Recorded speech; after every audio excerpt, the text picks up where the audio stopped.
Me bike, car, any vehicle time to time servicing చేస్తున్నా కూడా pickup, mileage and sounds లో మీకు difference కనిపించడం లేదా? అయితే మీ వెహికల్ ఇంజన్ లో కార్బన్ పేరుకుపోయి ఉందని అర్థం. అసలు కార్బన్ ఏంటి అని ఆలోచిస్తున్నారా?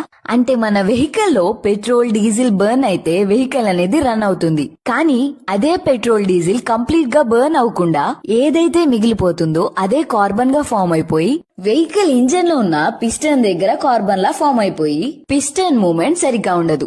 ఆ మూవ్మెంట్ తగ్గిపోవడం వల్ల pickup and mileage sound problems వస్తాయి. వీళ్ళ దగ్గరున్న ప్రొఫెషనల్ అండ్ అడ్వాన్స్ ఎక్విప్మెంట్స్ తో ఇంజన్ పిస్టన్ దగ్గర స్టక్ అయిపోయి ఉన్న కార్బన్ ని క్లీన్ చేస్తారు. అండ్ మీ vehicle new delivery vehicle condition కి సేవ్ చేసుకోవచ్చు. మైలేజ్ ఇంక్రీజ్ అవుతుంది, పికప్ ఇంక్రీజ్ చేసుకోవచ్చు, ఇంజన్ యొక్క పర్ఫార్మెన్స్ పెరుగుతుంది, ప్లస్ ఇంజన్ యొక్క లైఫ్ పెరుగుతుంది. ఇందులో ఏంటంటే మనకు వైబ్రేషన్స్, నాయిస్, ఇంజన్ యొక్క నాయిస్ అనేది డిక్రీజ్ చేసుకోవచ్చు. ప్లస్ ఇంజన్ యొక్క హీటింగ్ ప్రాబ్లం కూడా సాల్వ్ చేసుకోవచ్చు. ఆల్మోస్ట్ మనకి కొత్త కార్